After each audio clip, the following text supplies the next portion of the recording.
Hi everyone and welcome back to another video. Today I'm in Manchester with Tony Shep. How's it going, Tony? Oh, great day today. So it's really nice to have George looking around the garden. We've certainly looked at a lot of plants.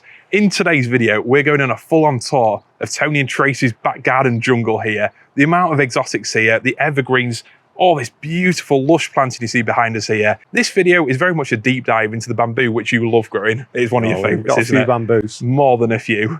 There's definitely the Scheffleras, Araliaceae here. There's all kinds of beautiful foliage plants. Definitely you'll enjoy this one. And in our next video, there will be a second part where there's a tour of the garden, the front garden, with Tracey and Tony, looking at some of the biggest leaves you will ever see here in the UK. That one plant in particular, definitely my highlight. Yeah, definitely. So sit back, relax and enjoy a tour of Tony and Tracey's back garden today. And then in the next video, we'll be looking around the front garden at some of those amazing beauties. Enjoy.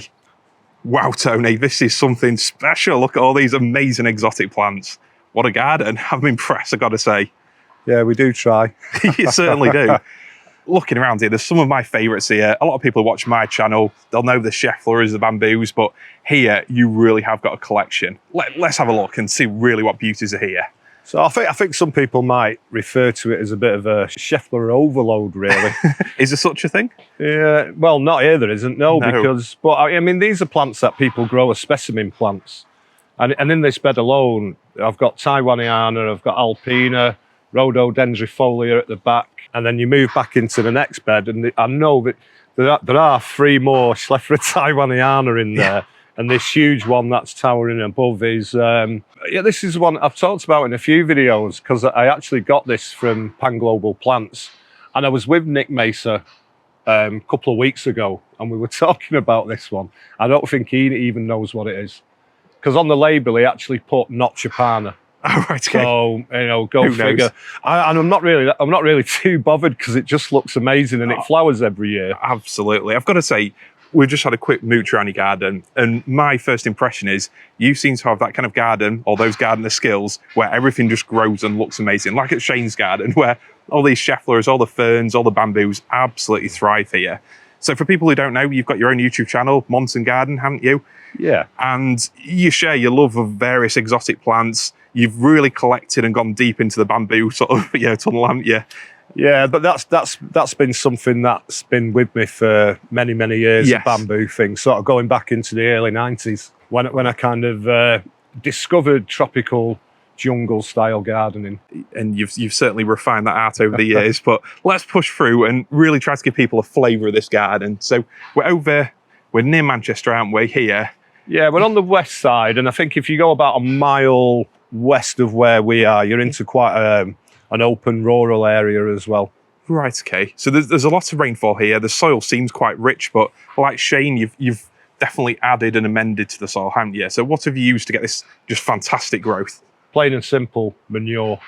There we go. So I have about 4 digging sites, and you probably saw it when you walked in. There's a 6x4 trailer, and I fill that, which is probably about a ton of compost. Wow. Sorry, a ton of manure.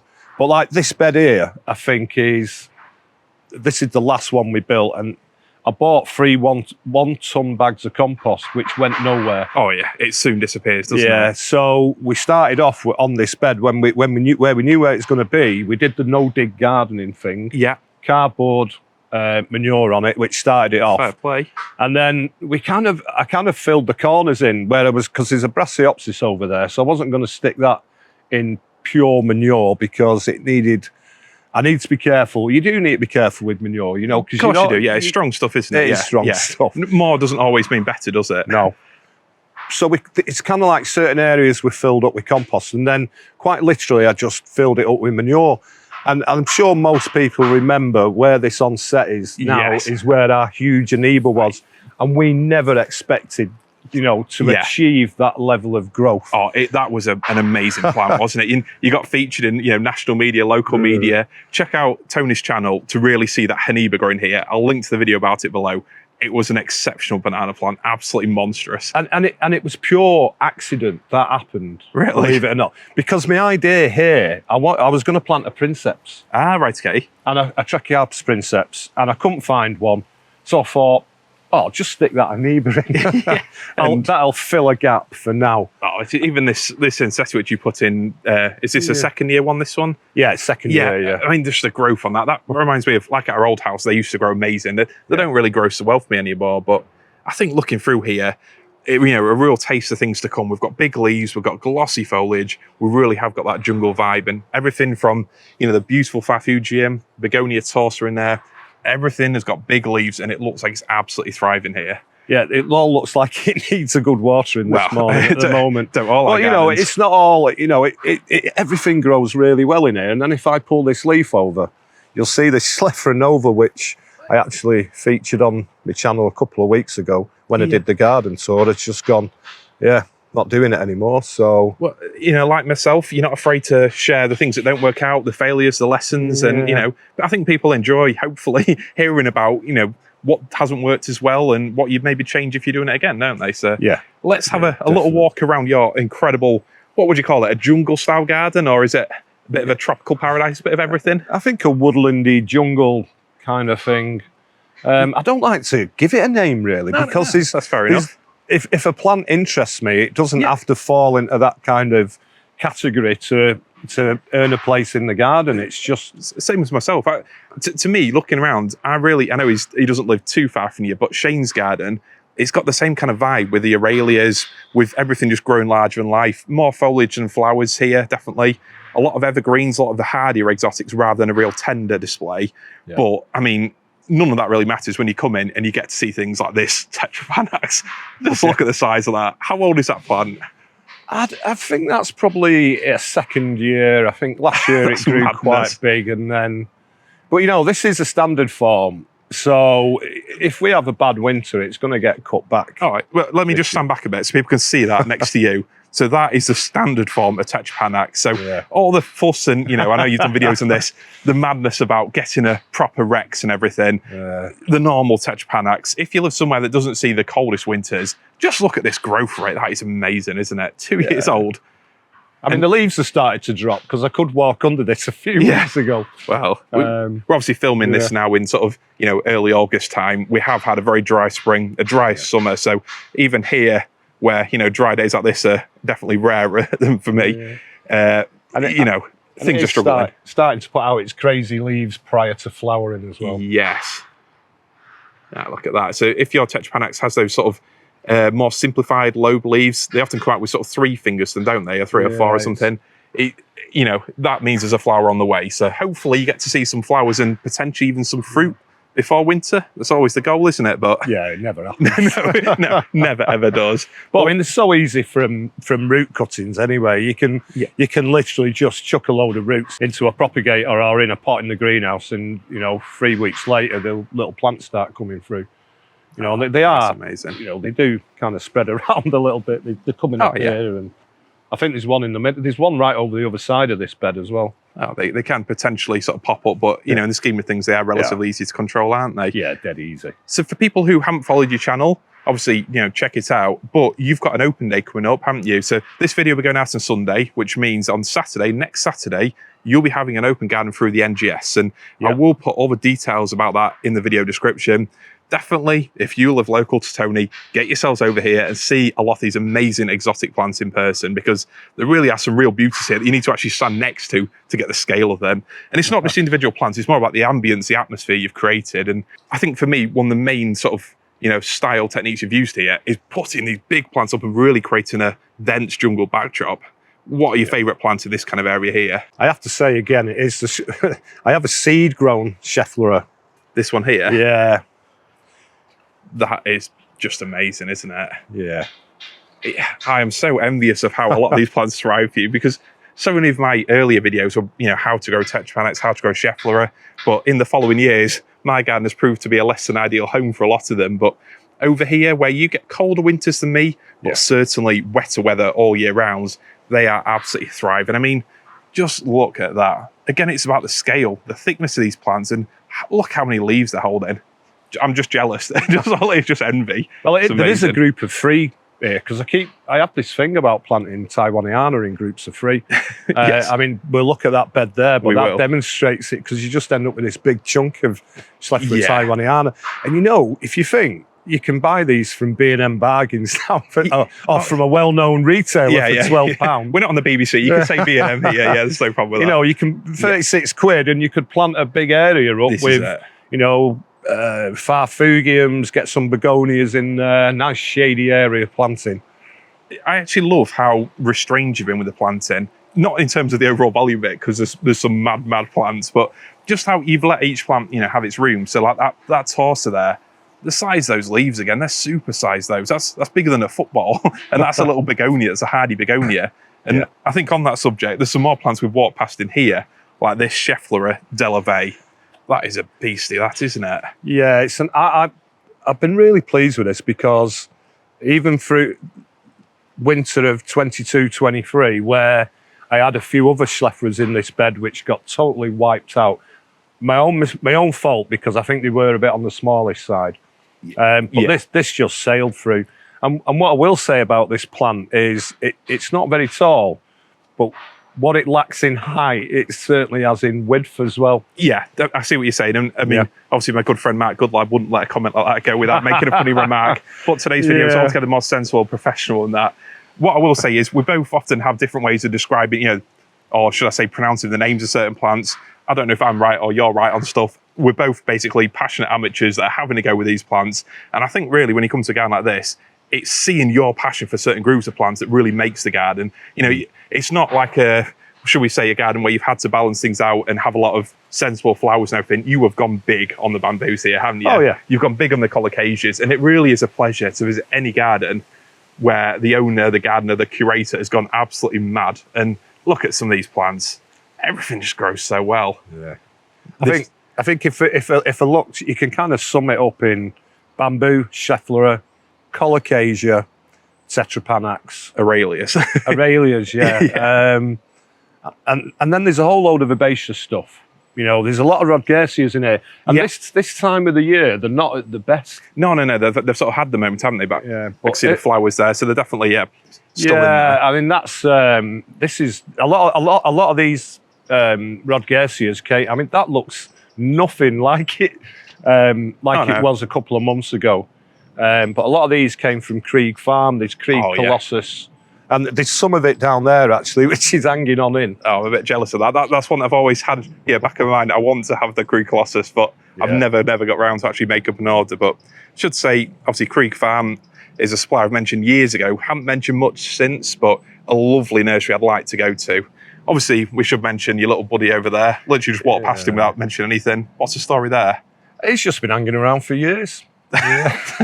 There we go. Well, it's certainly enjoying the dappled shade here in your luxurious jungle garden. He's kind of resided in various spots in the garden, but with the open days coming up, we don't want kids on the swing and maybe hurting themselves and suing us, you know, all that kind of it's definitely a nice visual deterrent. We leave him off. We leave him there. That's amazing. And I should say, I do like your Ponty. You said this is a fairly new addition, this? Yeah, so that's very cool. It was might have been early last year or late the year before, because what happened, and we talked about this earlier, we have another small wildlife pond, and then dragonflies appeared in the garden. And I don't know if you don't get them in your garden, you know, they are absolutely amazing to see. They are, aren't they? So there's one just literally right on cue. Oh, yeah. I don't know if the camera will pick it up, but there we are. Couldn't plan that any better. Yeah. Is that Tracey inside with a drone sort of flying it around? No, amazing. They are beautiful creatures. And, you know, if you can attract them with even a small, you know, humble pond like this, you know, it's amazing. And a nice little design feature as well, linking these two beds and crucially taking another couple of square meters of lawn away. And I should have got the strimmer out though before we came. Yeah, so people used to see my garden, Tony. Yours is amazing in comparison, believe me.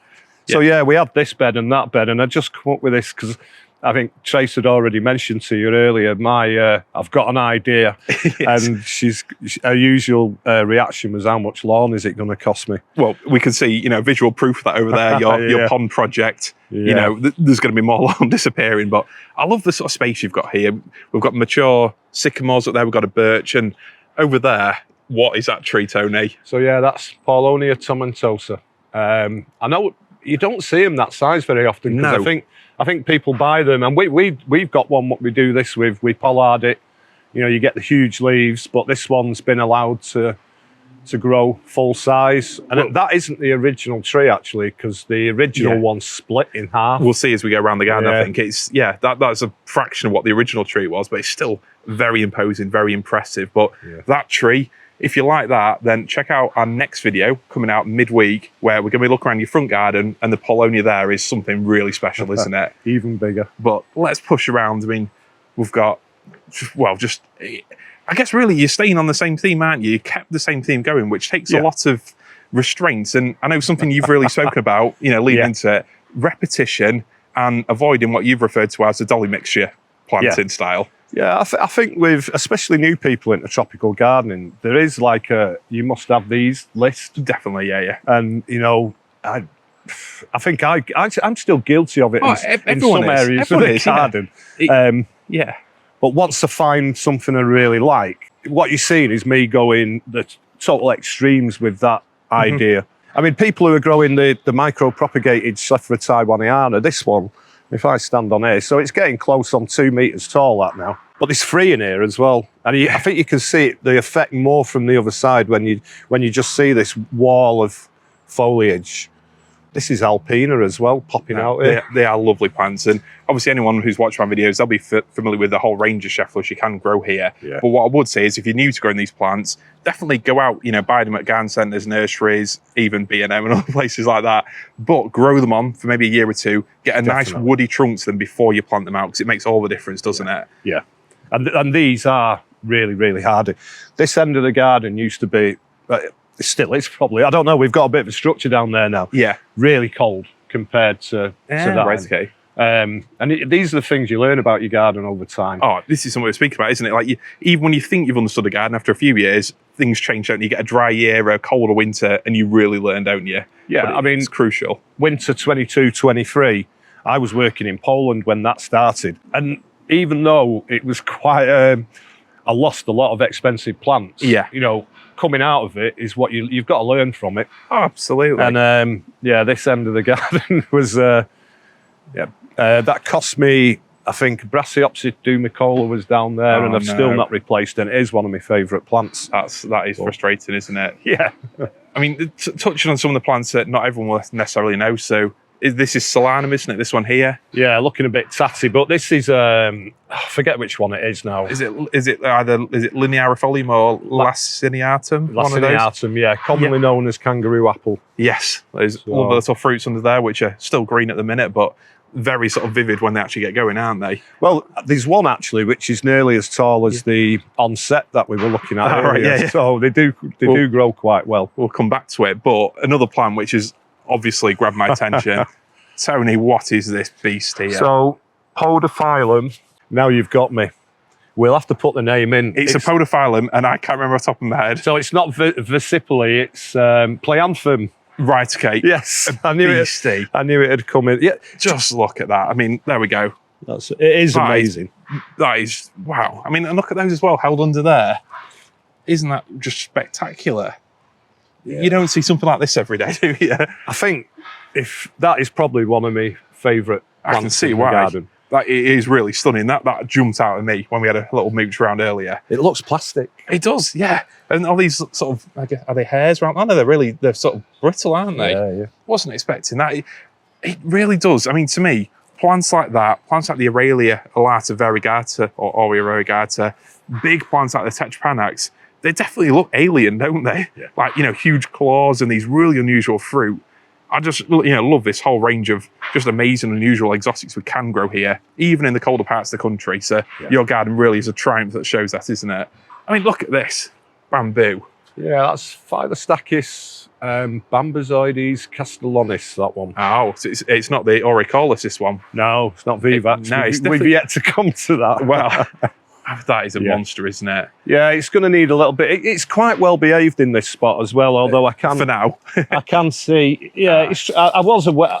I do watch these because bamboos aren't a plant you plant and forget about, and I'm constantly watching what's going on. Definitely, you've got to, haven't you? It'd be remiss of us not to mention that. Obviously, at the minute, there's a lot of hype in the media about bamboo being a devil plant and everything. Like I mentioned in my sort of long rambling video, for me, it's variety selection, It's proper planting practice, i.e. use a barrier if you need to control it. And then also, most important of all, maintenance. Keep on top of it. Yeah. You really need to do that. But when you see some of these getting to this size, I mean, all the risk is absolutely worth it when this is the reward, isn't it? Yeah, I mean, this bed is about 3 metres wide. So they've got plenty of room. All the plants that are close are herbaceous stuff. So if it does decide to go out further, and I choose to let it go out further, apart from that Alpina back there, you know, I can choose to either remove the Begonia torsa and all these voodoo lilies. You know, I have the choice there, and at the moment, I think the growing conditions are keeping it quite well behaved, but it can run out it wants in here. It's easy to control. It's in a raised bed, so it's not going to come up in the lawn. No, it's a good size or good depth of bed, isn't it? I mean, just looking through here, the amount of depth you've created in a 3 metre border, you know, with these huge Tetrapanax, other bamboos at the back there. We've got Araliaceae fighting the way up, these gorgeous Pyleas here. You've definitely gone for that whole sort of structured, you know, layered garden effect, haven't you? To create a proper jungle vibe. You know, you've got it, haven't you? You have got it. And we try. yeah, definitely. But I think what you don't see here as well, and I've been trying to do this year, is there's lots of aspidistra in there. Right, okay. And there's 2 more pots over there near the aviary because there's more going in as well. Yeah. Because once all this stuff like the Pyleas and the Begonias disappears, I still want to be able to come out here, and I don't want to look at a bare space. Oh, no. And there's also Mahonias in there. Oh yeah, I can see. The sort of more dainty feathered foliage. Is that soft caress or sweet winter? Winter, one of the winter ones. Yeah, there's a few similar ones out there.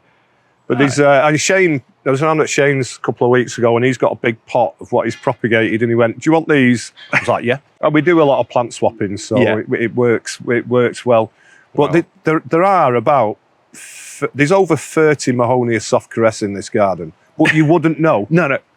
You wouldn't know. That's probably the take-home point, isn't it? I ramble on about repetition and stuff, but coming to a place like this, for me, it really emphasises how much it makes the garden feel like just amazing. Like if you came here in the NDS and you weren't into exotic plants, there's still something to see, and it still feels like a beautiful, put-together space, doesn't it? Yeah. I know you're obviously going to say, modest man like yourself, but no. To me, it's that real sort of focus on the greens as we push through here. We'll see some more. There's just so much to see, and I can definitely see why anyone visiting your garden on the open days is going to enjoy themselves. I mean, look at this, Aralia.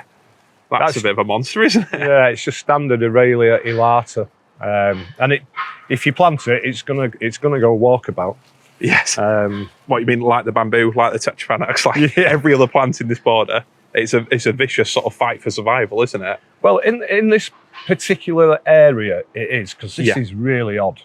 What's going on here? So, Tetrapanax steroidal giant, even in a mild winter here, it's not very tough, is it? Gets cut back. Yeah, I found the same. In the front garden, it's been fine. All right. And then we've got a bamboo at the back, which has just totally give up. So that's Semi-Undularia fastuosa viridis. Right, okay. I think Simon Open grows that, doesn't he? I think he grows the standard form. To be fair, you might be right there. Yes. Yeah, at the front, we've got Borinda solidus, which, if I move round here, is just absolutely... This is a lot of the older foliage. It's took about 2 years to get going. Well, that is a beauty. That's just the way it holds those old culm sheaths. Yeah. That is something special. And I should say, if you're as much of a bamboo geek as we are, definitely head over to Bamboo UK on Facebook, Tony's group. And I mean, there's some of the people in there. You've got literally people that discovered a lot of these plants, haven't you? Named them. Yeah. People who've tried and tested these. If you want to grow bamboo and you want tips from real UK growers, head over to Bamboo UK. But, seeing them here, seeing so much variety in one garden, but also with that repetition, you really have created a proper exotic jungle paradise. I think that's one of my favourites, So that's one of the KR plants collected by Keith Rushford. Yeah. And it's from the same area as Chris Stapleton's Borinda papyrifera. In fact, this was originally sold by those few people who had it as Borinda papyrifera, but there's various botanical reasons why it shouldn't have that name, which is not worth going into. But this is KR7613. I agree with this one as well. Obviously, nowhere near the scale of this. The new colour is just so special. And they've also got that sort of striated look to them, haven't they? With all the sort of real vivid colours mixed in there. And That's special. Because I've got pretty much, I think I have all the plants that were collected in the Ziben-Shan area of Yunnan in China, and they all do display on the new culms. This like deep purples and reds, and it just look amazing. Very vivid. I think for people who maybe can't get hold of CS 1046, because you've bought them all, obviously. No, I've just made lots more. Right, okay. You've propagated, you definitely helped out the community. But, there's a lot of these Keith Rushford collections, the KRs, they really are spectacular. And some would say superior for the, all that new colour they have when they first appear. But they're all beautiful plants. And obviously anything that's a Borinda or a Phyllostachys, they don't run. They're not invasive in the same way that a big, huge, great big vivax, whatever might be. So beautiful, beautiful plants. I think 7613 for me is probably more suited as well to a smaller garden because it's not as big and strong growing as the papyriferas. Papyrifera is very sort of billowing, isn't it? And it leans out. Even more than this, it wants to sort of create a big, leafy cloud that envelops a garden, doesn't it? But it's quite thick and it can be quite open as well. And it just grows. It's just a stronger growing plant. This can be, it is a little bit more delicate, even though it is getting quite big in there now. Yeah. No, it's amazing. I like the sort of little touches, like your wind chimes and the lights dotted around the place as well. Oh, right. So the lights, that's Tracey's thing. They're all over the place. Yeah. It does look great at night because I can imagine. We don't kind of follow any rules in this garden. So anything that we like just goes. And I think there's probably around 20 lights. And as it starts to go dark, it does look pretty amazing. This is very cool as well. Seating area. We were always going to build something down here. And I was thinking, like a rectangle or a square, 90-degree angles. But Trace came up with this octagon. I forget the internal angle of an octagon, but it's about 138 degrees. I will take your word for that. I'd have to ask Trace. She's the maths teacher. But right, okay. It's kind of nice sat in here because you're just surrounded by all this. Oh, and just for Mark, we'll have to feature a cockatoo, won't we? Oh, yeah. Yes. I do love it. It's an amazing sort of, like we said earlier, seating areas are what really makes your enjoyment of a garden, aren't they? You get so many different viewpoints, and the garden will feel completely different in there to what it would over there. Yeah. Well, I think there's 4 distinct seating areas, and I think Trace follows the sunshine round. Well, and I follow I'm a shade-loving plant. Yeah, me too. Shade-loving, factor 50. Wow. Yeah. I like this moon gate as well. This is a great sort of focal point here. Yeah, this is one of Tracy's. She just went, I've bought this. Right, we better find somewhere to put it. It's going down there. Okay. Fantastic.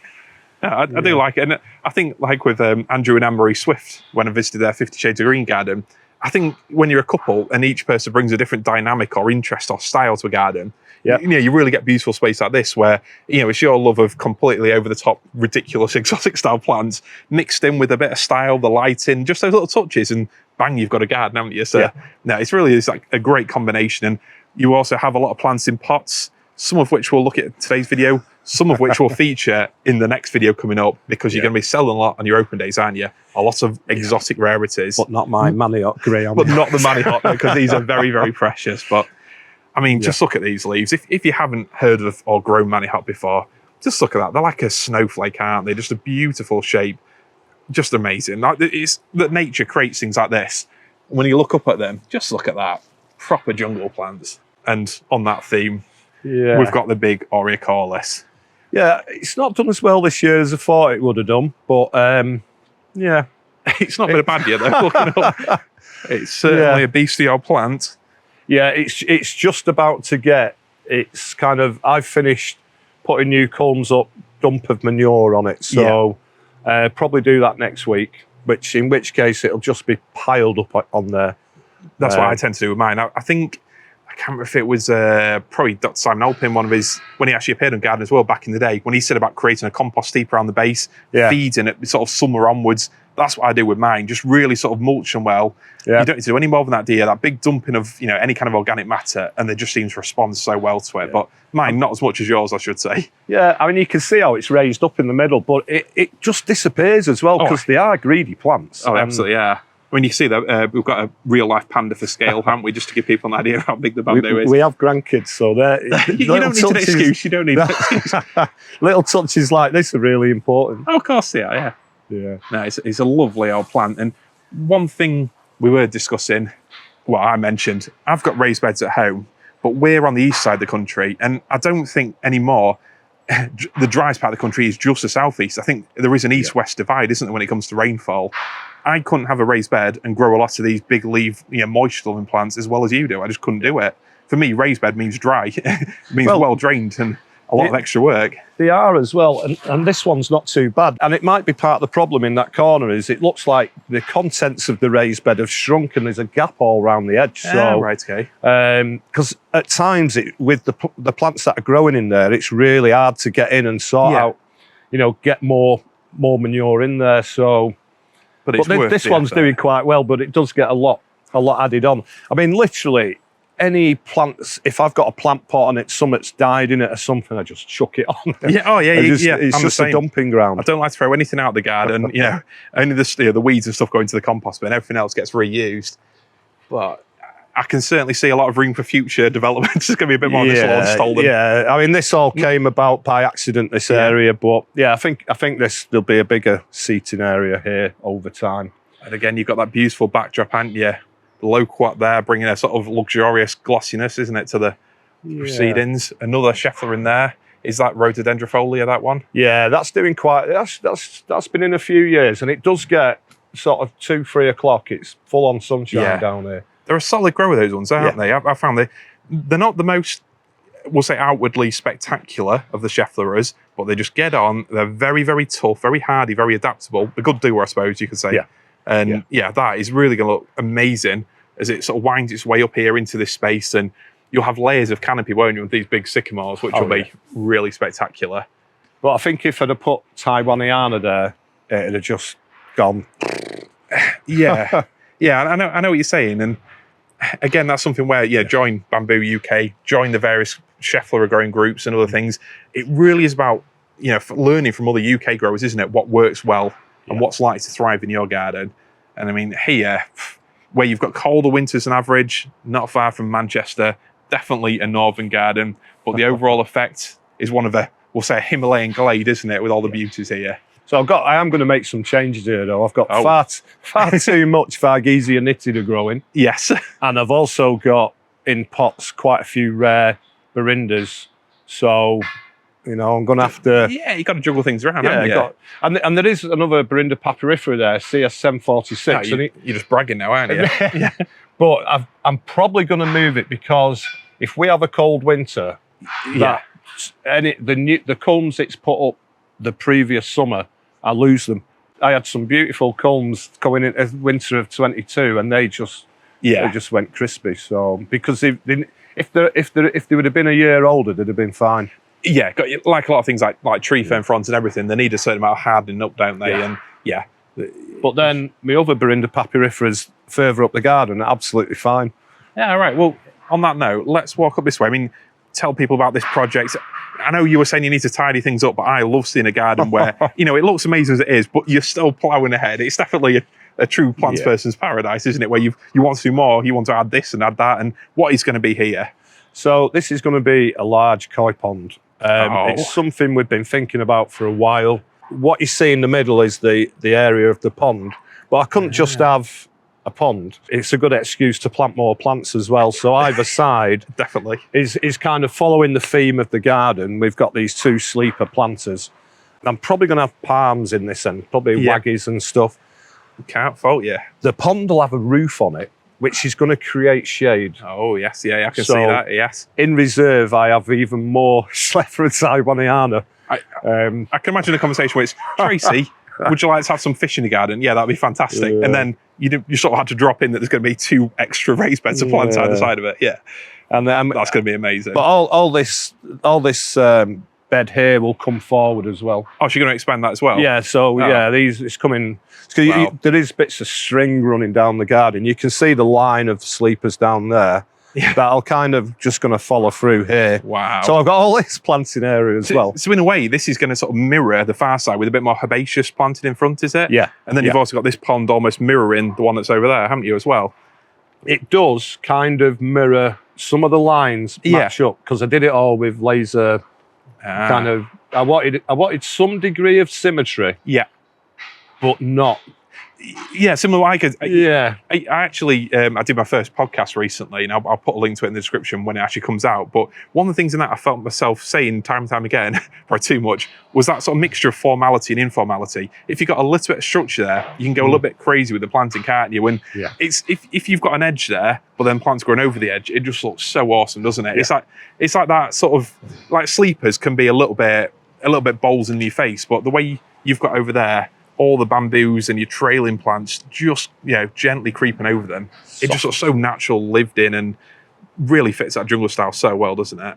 But even with the pond, I know you can kind of see where I've kind of marked it out, but it's actually going to come out. Does Tracey know this? Yeah, because I don't want to. That's a big straight line there, and I thought it's too much of a straight line, so we'll break it up. We'll probably come out here a bit. Maybe, and a big window.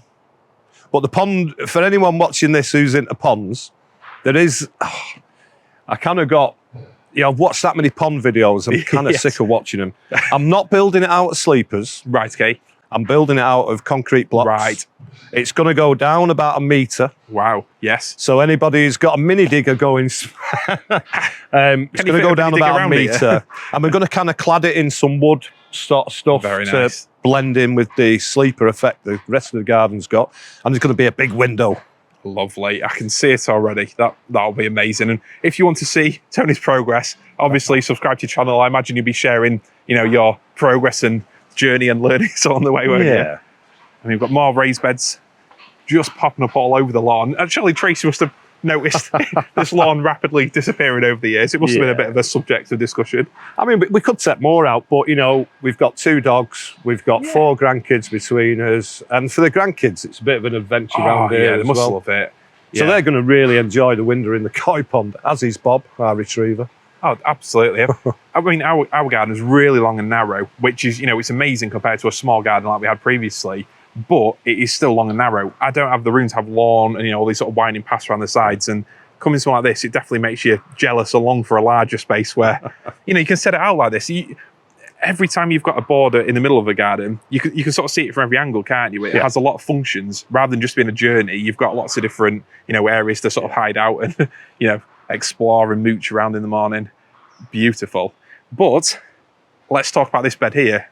This is one of your sort of later, more experimental beds, isn't it? With a bit of all sorts, temporary bed, we'll say. So this is kind of designed to work with what's coming down there. Yeah. And what I wanted to do, and some people will go, you've just got too much of this stuff going on. No one who watches my videos. No, I'm on about Borinda papyrifera. Yes. And they might say I'm being greedy, but the plan is, as you walk into this area, and, don't do things by half. You're going to have Borinda papyrifera, another one over there, and then another one here. So that is going to be something. Yeah. Like with my sort of Mediterranean bit, where you just go out and you see Jubea, and then a Jubutia. It's that way of, you take something which is already pretty unusual, spectacular visually, and just have loads of them, and the effect is multiplied. And when these papyriferas, arch over you, it really will feel like a patch of Himalayan jungle, won't it? Yeah. Obviously, people who want to see a full jungle garden, you should definitely check out my video with Dr. Simon Alpin's Sheffield Jungle. He takes things to a completely another level. There's no, timber raised beds. There's no lawn in the middle with him. It's just full on jungle. It really is an amazing experience. But I had the pleasure of visiting Simon's garden a couple of weeks ago. Well, last week it was, amazing. It's something else, isn't it? I mean, he has gone full jungle. Yeah. There's no escaping it. But I think you'll certainly have some of that magic here with all the Borindas wrapping around you. Yeah. And most of these are all non-permanent residents in this bed, because this papyrifera is going to go nuts. After the distress of losing that big Heniba last year, there is a couple of them knocking around the garden. There's at least 3 Henibas. This one's got a lovely sort of bloom to it, hasn't it? Yeah. That waxy coating. Obviously, you said on your open days, people will be touching, especially Shane. We know what Shane's like with the bamboo fondling, don't we? He's not here on the first open day. He's got something else going on, but hopefully, because we've got the first open day, and then the week after, the Bamboo Society are visiting as well. Oh, you move in no circles, do you? Well, I suppose as the founder of Bamboo UK Facebook group, you've got to have some friends in high places, haven't you? It was a big step to allow that to happen, you know. Like, I can imagine. No. It's amazing to have a collection in a garden like this and to be able to share it with people who are equally passionate. And that's what I, try to do with my channel, really. You can get a bit geeky about plants, and no matter what group of plants you're really into, there's a group of people that love them, isn't there? Oh, yeah. And coming to an NGS visit, a place like this, like we mentioned, this next Saturday. And then also, you said the 6th of September, did you? Yeah. Your next open day. Yeah, we did one of those. We did a pop-up, what they referred to as a pop-up last year, because we opened roughly around about the same time, and a lot of people said they couldn't make it, so we thought, we'll do it again. And we only did a half day, because it's quite an exhausting day. Oh, I can imagine. So we just did half day in September, and we were just as busy in that half day than we were in the August. And something else, obviously, you sell a lot of the plants that you propagate here, but you mentioned these Sonchus. You got these for £3 each. Yeah, I mean, I just came by these in a nursery, and I mentioned it in one of my videos. I think it's called Woods End. It's either Wood End or Woods End, up in Warrington, Widnes Way. Right, okay. And it's a bit like, you find these places like Sunk Island, and they're kind of a bit under the radar, if you like. Oh, yeah, definitely, yeah. And I walked in and I thought, what's going on here? I spotted a Brassioopsis and a few other things. You knew you were in the right place. But, he said, you're a bit late, really. You've missed a lot of stuff. Yeah. He's kind of growing all this exotic bedding from seed, and I've been a bit rubbish with my seed game this year, so I took advantage of it. Me too. I think sometimes we have in our heads, the best gardeners grow everything from seed. They've got organised seed trays on every, space available in the greenhouse. But let's face it, a lot of us don't necessarily have the time to do that, do we? And I have now, though. Oh, well, you have now. You are recently retired and absolutely loving it. The garden is positively thriving as a result. But there's nothing wrong with buying plants, especially when it's £3 each, and you've got this beautiful foliage. I mean, amazing. And there is a bit of a blue theme going on it. Do you know what I noticed that? Yeah. Nicotiana glauca around the other side. Yeah. So that's a gift from Shane, that. Oh, he's actually giving you something, not just taken from your garden. Wow. Yeah. I was actually going to mention that earlier, because the back leaves of the underside of the leaves of the Princeps, is that a pure Princeps? Yeah. I mean, well, obviously a man like yourself, it'd have to be the biggest and the best, wouldn't it? This has been, I've been on a bit of a mission to get one of these, because they're not easy to find of that size. No, this size, definitely not. And it wasn't cheap. It wasn't, comparative to the £3. Are you able to share that price? It was over £200. Right, okay, so it's a specimen plant price, but for people who don't know, Princeps it can be tricky while it's small. It can be slow growing while it's small. It isn't necessarily the hardiest while it's small. Yeah. But once they get to this size and growing, once it's settled in, the leaves are something else, aren't they? They get to probably twice this, probably even bigger than that, 3 times this size. A beautiful, silvery, ghostly, bluey white underside to them. It really is an amazing plant. And you can probably see now, just as that sun, even the midday sun, just picking up, what a beautiful plant, a real stunner. Yeah, so, the guy I bought it off's keeping track of it in my YouTube videos as well. But there's a lot of preparation work went into the soil. There's a lot of grit in there, and it's in a raised bed. I am contemplating maybe putting a cover over it in winter, and just to help keep the moisture keep it looking its best, because we are a little bit wet over here. And, and it is. I have got a little bit more time to do this kind of stuff. So that's amazing. Not jealous at all. Yeah, be about 50 years before I retire, won't it? But no, I do love this little border here. And even though you said it's a bit of a temporary border, you've got the Nicotiana, you've got the Princeps, you've got even the Glaucus, coating to the Enseti there, and then the Borinda. A lovely blue theme. It just works visually. Just works so well. I'm really looking forward to this whole area filling out, though, where you can kind of disappear into this tunnel of Borindas. It's going to be an experience, that, isn't it? Yeah. Definitely. I mean, now let's look over here. Let's look first off, just to balance things out, at something which isn't growing amazingly well for you. No. Although, having said that, this Jubea here, it's not looking too bad at all. It's beauty Araliaceae. Do you know what? I messed up, haven't I? I had in my head there was a Jubea, and it's not. The Jubea's over there. You've hidden that one from me, haven't you? Let's talk about this one first, though, because I know that straight away now, looking at the base. This is one that I grow, and it grows really well for me, and obviously it's doing well for you as well. It's doing better because you'll see it's growing out at a bit of an angle, and that is a result of that winter 22-23. Yeah. So I used to have my weather station here. It's now round the side of the house, and we're -12 here, or -11 here. that is definitely cold. I can still look back at the data on my phone. Yeah. And it was it 15 days below freezing every night? That is brutal, isn't it? And that's when I lost some stuff at the bottom of the garden. Yeah, understandably. And then after that winter, it kind of sort of shifted over a bit, the growing point. But, yeah, in my head, we're going to talk about, a real something you've lost, but that's a success story, isn't it, surely? The way it's come back, and these new leaves look really good, it's just had a proper good feed of all sorts chucked on it, and then a top mulch put on it again, because, I mentioned earlier, it feels like the beds drop, and they do over time, don't they? Yeah. It shrinks in a little bit. And I did dig down a little bit. I didn't go too far, because I think if you dig down too far into that clay, you're going to create a sump of water. Of course you are, yeah.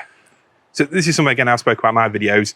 You're always better off, I believe at least, raising things up if you want the drainage, rather than just adding a lot of grit locally or digging into that clay layer. And also, soil preparation is the best thing you can do for any kind of plant, isn't it? You add more to the soil, you get the result straight away. I mean, in hindsight, if another layer of sleepers would have helped even potentially, even but if it survived those temperatures, that must be literally on the edge for even Araliaceae, which is probably the best.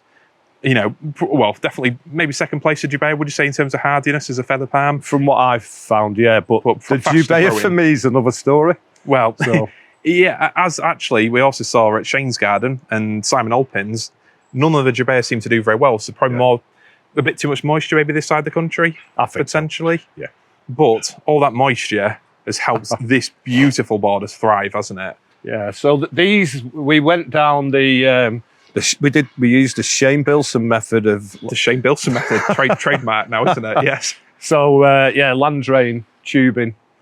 Yeah. So have a look on eBay, Facebook Marketplace, get some land drain.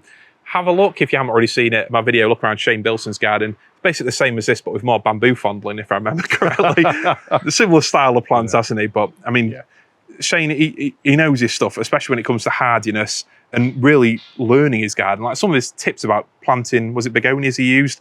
As like a sort of canary down the mine to find out the coldest areas and things. I found it really practically helpful having a chat and walk around with him. But this looks amazing. So this is a relatively new area, and it's kind of, I was thinking it was getting a bit dolly mixture-ish. Yeah. But no, not at all. Out of necessity, really. Blechnum chilense is going to feature heavily in here. There's quite a few of them knocking about. And we were talking about this earlier, because when you think of ferns, you think it's a shade-loving plant. Yeah, something like this here at the base of the Paulownia. That's what you sort of expect, isn't it? But these Blechnums all came out of Simon Alpin's garden. And Shane turned up with a builder's bag full of them.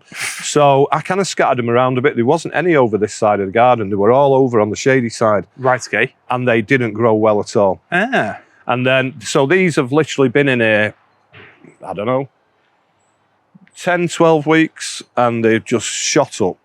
So, and they were doing absolute garbage over the other side of the garden. It just shows, doesn't it? Yeah. So having a conversation with Simon Alpin last week, who is a very knowledgeable guy when it comes to these plants. Yeah.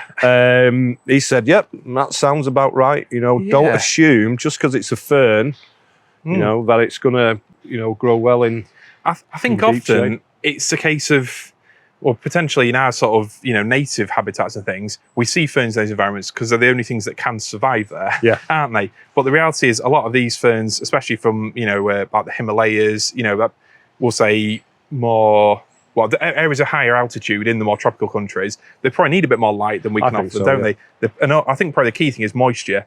If a fern or a plant like that has got adequate moisture, it can take more sun, can't it? Yeah. But if you put it, in a raised bed at my house in full sun, it wouldn't thrive at all. So, I don't think it would. Maybe it's one I need to try. But it does tie in with something. We went to Logan Botanical Gardens earlier this year. It's amazing, isn't it? I've not been, but I've seen it. But there was a big area of Blechnums. Now, they're not chilense. Simon did tell me which ones they are. They're not as hardy. But they were growing in a very open, exposed area. Yeah. And there was just a huge amount of these Blechnums. And they looked amazing.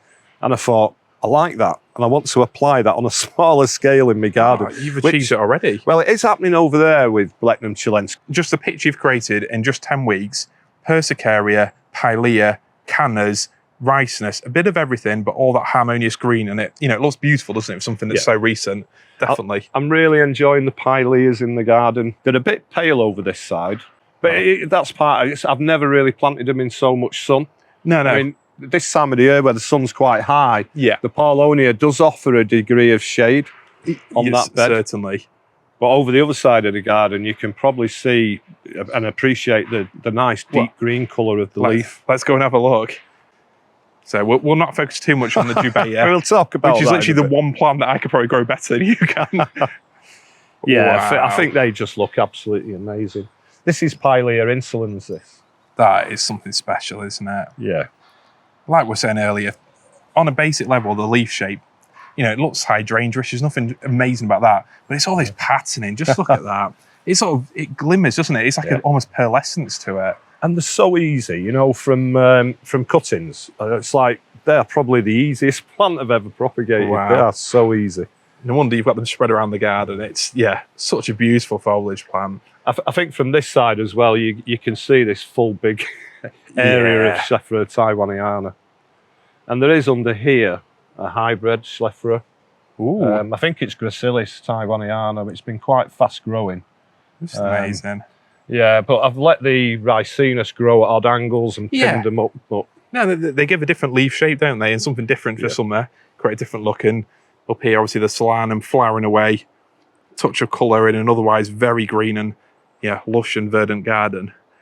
Even just over there, the way that Hecanocloa and the Euphorbia just tumble gently over the side of the sleepers, that's what makes the garden feel sort of natural. And, I just love it. It's amazing. I like the way the Euphorbia kind of grows up and hangs over the Trachycarpus as well. And that Trachycarpus doesn't grow that well there, but no, it's okay.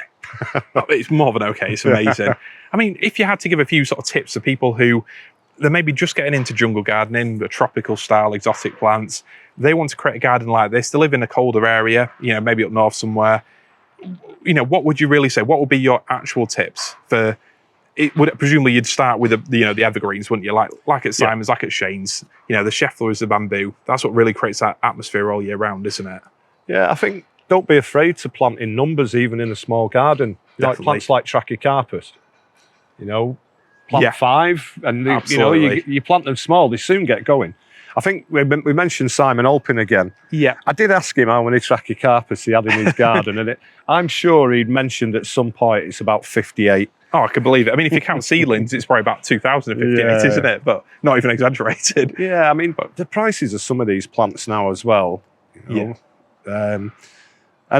And just get stuff in the ground. Don't leave it lying around in pots. Yeah, completely agree. I'm like that in some cases. This time of the year especially, I look at what's in pots and thinking, I'm just going to chuck it in now. Yeah. It can go in anywhere. Yeah. Because if it's in the ground, it's going to grow and get bigger and probably give me more opportunities for dividing it the year after. Oh, definitely, 100%. When I lift it and decide I don't want it because I've decided it don't belong there. It's probably something in my sort of 5 years at the newer house, something I've moved away from having a lot of plants in pots. At the old house, because we had such a big patio area, I had to, I had no other way of growing them, like a lot of people with small gardens that are paved over or whatever. But when you can get them in the ground, they grow so much better and they take a lot less work to do it as well, don't they? And I think this time of the year it's like last chance saloon to get a lot of stuff in as well. Yeah. Oh yeah, for the slightly less than completely hardy exotics, if you're going to get them in the ground, like you say, now get them in the ground. They've got a few months to really settle in while the soil's definitely warm. When it comes to hardier stuff, you can plant well into October, can't you, and beyond. But definitely for exotics, now is the right time to do a bit of juggling around, let them settle in before winter. I shouldn't be focusing too much on this one, but you know, there we go, Jubaea. This is what I thought we were going up to before. But it's not thrived, has it? No. My current thinking is dig it up, and then I've got 2 options. And it'd be good to see what people think, which way we should go with this one. Wow. So another Trachycarpus, which I'd be quite good with getting something in there. And you noticed there's no tree ferns in this garden. No. So are they tough enough for you, or? Yeah, but I've lost them down at the bottom end. Okay. I'm kind of thinking it might be time to try again. You know, 3 foot trunk, 4 foot trunk here. That could look really nice. Yeah, Well, stuck. I'd probably actually bring it right out. Yeah, just point it out. Yeah. I might even at an angle maybe or something like that. I don't know. To be honest, it sounds like you've made your mind up, doesn't it?